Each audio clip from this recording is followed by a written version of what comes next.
Jawat, kita berjumpa kembali di channel Ngopi di Kota, Ngobrol Pencegahan Infeksi di Kota-Kota Indonesia. Pada video kali ini saya akan menanggapi terkait dengan pertanyaan mengenai peta kuman atau kita sebut sebagai antibiogram, ya, atau mungkin nanti ada nama lain ya, ada peta antibiotik juga. Nah, untuk cara pengerjaannya mulai dari menginstal WHO Net software untuk mengolah atau membuat peta kuman ini, saudara bisa melihat di video yang sebelumnya. Mungkin sekitar setahun atau 2 tahun yang lalu pernah kita share di dalam channel ini. Nah, saya akan menyampaikan terkait dengan peta kuman itu. Karena masih ada kerancuan bahwa peta kuman itu adalah dari hasil swab selain pasien seperti udara, hasil udara, swab alat, dan lain-lain. Kemudian yang kedua, ada yang menanyakan, dan ini ada suatu hal yang penting, yaitu apakah peta kuman itu berupa pemetaan dari kuman-kuman yang dikelompokkan dalam pengecatan. Saya rasa ini pertanyaan terkait dengan ketiadaan kultur, tapi hanya ada pengecatan. Baik, mari kita ulas yang pertama. Jadi peta kuman sebetulnya adalah hasil dari pasien, ya. Jadi spesimennya dari pasien, bukan dari swab udara, dari swab alat, ya, swab rektal dan lain-lain. Jadi peta kuman ini terkait dengan klinis atau diagnosa klinis pasien. Nah, kemudian saya akan menampilkan bentuk peta kuman tersebut. Nah, ini ada satu contoh, ya, satu contoh peta kuman. Ya, jadi peta kuman sendiri cukup beragam, ya, beragam bentuknya. Sejawat bisa melihat di video saya sebelumnya, di situ cukup banyak ragam dari peta kuman tersebut. Nah, ini adalah peta kuman dari sebuah rumah sakit, ya. Ini sudah saya tunjukkan, dan ini ada ICU, ya. Ini peta kuman ICU. Jadi kalau kita lihat peta medan kuman itu spesifik, ya, kita spesifikkan berdasarkan ruangannya. Karena setiap satu ruangan dengan ruang lainnya pasti berbeda-beda, dan ini adalah ICU. Artinya kuman-kuman yang ada di sini itu sudah kita konfirmasi, ya.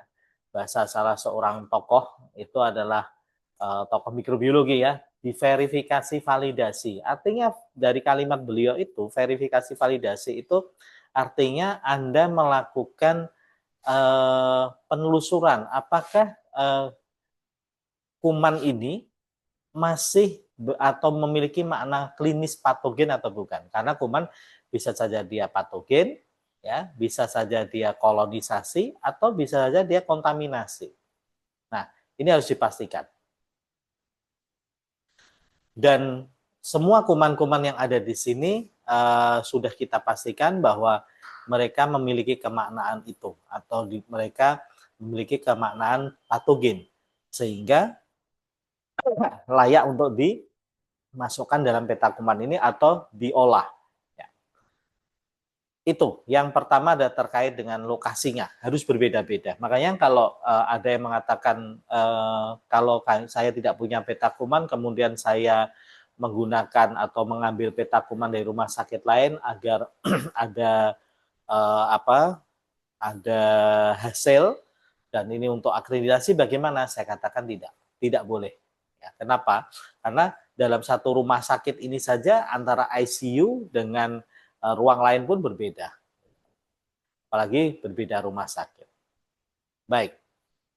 Kemudian kalau sejawat lihat lebih dalam lagi, yaitu di sini ada periode, dan kita sesuaikan periode ini selama 1 tahun, karena peta kuman itu keluarnya adalah 1 tahun sekali. Ya. Dan di sini saya berikan maknanya bahwa peta kuman ini menggambarkan, ya, pola resistensi kuman terhadap antibiotik, ya. Kemudian ya, berinteraksi hormon terhadap antibiotik, kemudian untuk pedoman pencegahan transmisi infeksi. Jadi petakuman ini seakan-akan kalau kita analogikan seperti orang saat mau berangkat ke sebuah daerah. Nah, daerah itu ada endemi apa? Gitu. Oh, di sana banyak malaria misalnya. Nah, maka kita harus mewaspadai itu. Nah, ini aspek PPI-nya. Dan pedoman terapi jika terjadi infeksi yang disebabkan oleh kuman resisten duang perawatan tersebut. Kalau kemudian ada resistensi, ya, atau ada kepentingan terkait terapinya, maka kita bisa merujuk ini. Walaupun tidak semata-mata langsung merujuk, ya, kita harus melihat sekali lagi klinis dari pasien. Nah, kemudian yang berikutnya kita lihat kembali, yaitu ada spesimen. Spesimen ini kita bagi, ada beberapa spesimen. Kebetulan di ICU ada spesimen darah, sputum, dan urin. Tidak kita satukan. Dan masing-masing spesimen, ini dia ada kumannya, dan kuman ini kita pastikan bahwa misalnya Acinetobacter ini dia memang bermakna patogen pada darah, pada pasien ini. Ini kebetulan ada jumlah isolat. Ada 4 spesimen. Ya, 4 spesimen, maka kita pastikan bahwa ini memang bermakna patogen. Kemudian ada sputum, ada urin, ya. Nah, kemudian bicara jumlah. Bicara jumlah, memang jumlahnya adalah per spesies itu adalah 30 sampel. Dan memang ini ada yang di bawah 30. Nah, kalau yang di atas 30 ini 252, ada 51, ya. Ini di atas 30. Namun yang di bawah 30 tetap kita olah dengan nantinya ada catatan, ya, ada catatan atau ada interpretasinya. Nah, ini interpretasinya. Nanti kita bahas sampai ke sini. Jadi tidak hanya peta kuman kemudian seperti ini saja, harus diinterpretasikan. Kemudian di sini ada nama-nama singkatan antibiotik dengan prosentase sensitif. Jadi yang dicantumkan ada prosentase S-nya atau prosentase sensitifnya. Nah, nama-nama antibiotik ini, ya, sampai ke sini ada beberapa nama antibiotik sudah saya rangkumkan. Kalau di sini sudah saya rangkumkan untuk singkatannya. Misalnya AMC itu apa sih? Oh, amoxicillin clavulanat. MEM itu apa? Oh, meropenem, ya. CRO itu apa? CRO, oh, ceftriaxone. Begitu. Karena tidak semua nakes, semua dokter memahami itu. Nah, kemudian kalau sejawat lihat, ya, untuk di sini, ini ada area yang kosong, tidak ada angkanya. Artinya, ini adalah antibiotik yang dia tidak atau bukan merupakan panel dari kuman tersebut. Jadi misalnya dipaksakan, saya sekarang sedang menghadapi terkait tigecycline. Nah, tigecycline dipaksakan. Ya. Maka kalau tigecycline dipaksakan, dia akan terjadi terjadi tidak sesuai panel. Ya. Panel itu ini saya kebetulan ada panel. Jadi ini adalah panel. Jadi misalnya ini Enterobacteriales, E. coli, Klebsiella. Nah, ini panelnya ini, antibiotik-antibiotik yang dipasang, ya, atau yang sesuai. Seperti halnya kalau kita bicara makanan kucing, kita tidak akan meletakkan sayur bayam misalnya sebagai panel, gitu ya. Ini ada Salmonella, Pseudomonas, Acinetobacter, dan lain-lain. Ya, ini adalah panel yang sudah kami susun. Nah, saya akan stop share dulu, kita akan mulai lagi. Saya akan melihatkan panel kembali. Ya, ini panel ya. Sekali lagi karena ini hal penting ya. Ini ada Acinetobacter. Ya, kemudian di sini ada Pseudomonas, ada Salmonella. Ini adalah panel. Nah, kita akan kembali ke peta kumannya. Ya, ini ada peta kumannya. Itu yang tadi kosong itu berarti dia tidak merupakan panel. Kemudian ada yang dikasih warna, misalnya asinet saya kasih warna merah muda, pink. Maka yang saya warnai pink juga sama seperti warnanya asinet, ini adalah antibiotik-antibiotik yang secara in vitro. Ingat, in vitro. In vitro dia tidak memiliki efek ya atau dianggap resisten. Tapi secara in vivo tentu saja nanti kita lain, karena kalau in vivo melibatkan banyak hal, termasuk status gizinya, sistem imunnya, dan lain-lain. Nah, yang tidak berwarna, ya, yang tidak berwarna itu ada antibiotik yang masih sensitif secara in vitro, bukan in vivo. Sekali lagi ya, kalau yang berwarna ini maka secara in vitro dia tidak di anggap sebagai antibiotik yang memiliki efek terhadap pengobatan klinis. Namun kadang-kadang bisa kita lihat begitu diberikan yang resisten masih berdampak. Ya, karena ada aspek-aspek lain yang tidak boleh ditinggalkan, yaitu aspek klinis, tadi yang sudah saya sebutkan, imunnya, gizinya, dan lain-lain, itu mendukung. Ya. Nah, kemudian ini kita isikan sesuai dengan panelnya, ya. Kita isikan panelnya. Nah, ini saya melakukan ini fosfomisin. Fosfomisin ini saya tulis manual. Kenapa? Karena fosfomisin itu ada di dalam panel, tapi sayangnya alat yang kami miliki itu tidak ada untuk fosfomisinnya. Nah, sehingga kami harus menambah lagi. Sehingga ini kita lakukan manual. Ya. Itu beberapa rumah saya seperti itu. Kalau ini kebetulan saya harus koreksi ya. Ini kebetulan sebetulnya hasil peta kuman di rumah sakit saya di Madinah Kudus.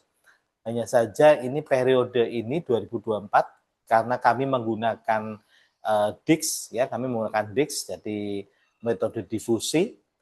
Itu kebetulan fosfomisin ini ada keterlambatan dalam distribusinya. Jadi kami tidak mendapatkan fosfomisin. Jika kami tulis manual itu artinya kita susulkan, kita berikan secara manual, kita kosongi. Ini kebetulan kita kosongi. Ya, saya ingat ini dikosongi karena memang kami tidak memiliki itu. Ya. Dan sekali lagi hasil mikro jangan sampai ya sensitif kemudian oleh dokternya dirubah resisten dirubah sensitif ya. Itu suatu hal yang sebenarnya tidak etis. Nah, kemudian saya stop share dulu ya. Kemudian nanti kita akan melihat bagaimana interpretasinya. Nah, ini interpretasinya tadi saya sudah sampaikan, ada singkatan antibiotiknya dan ini adalah komentarnya. Jadi saya tulis kotak berwarna merupakan kotak antibiotik yang tidak sensitif. Sebenarnya tadi yang saya terangkan saya tulis di sini. Ya. Dilaporkan manual karena metode difusi dengan albutum pakai metode dilusi misalnya seperti itu. Kotak kosong, kotak yang bukan panduan CLSI dan lain-lain. Ini ada MDRO pada kuman apa saja, ISW pada apa, dan ini tetap terapkan kewaspadaan standar dan arahan PPI. Itu terkait dengan peta kuman, jadi bukan hanya dikelompokkan gram positif, gram negatif, yang itu merupakan metode pengecatan. Pengecatan tidak bisa kita kelompokkan secara peta kuman tersebut, tapi kemaknaan klinis kalau kita sudah mengidentifikasi kumannya, kemudian kita lakukan visite kepada pasien, kita melihat semua aspeknya ya, kalau pasien ICU ya lihat ventilatornya, lihat ya semuanya, ya PGA-nya dan lain-lain, ronsennya, ya. USG-nya mungkin, dan adakan diskusi dengan klinisi atau DPJP, dan baru kemudian kita terapkan bahwa oke, ini terverifikasi, ini sebagai makna klinis. Kemudian kita olah setiap tahun. Begitu sahabat sekalian, mudah-mudahan bermanfaat terkait dengan sekilas peta kuman, dan kita akan bertemu di dalam video-video channel Ngopi di Kota selanjutnya. Dan silahkan kalau ada yang ingin didiskusikan bisa tulis di kolom komentar atau sejawat yang sudah masuk ke grup WA untuk lingkar ilmu anti-war armed icon, antimicrobial warship, arsitektur medical infection control, silahkan nanti bisa berdiskusi di situ. Terima kasih dan selamat melakukan pelayanan kepada kemanusiaan. Patria as Humanita, tidak ada kebangsaan selain kemanusiaan. Assalamualaikum warahmatullahi wabarakatuh.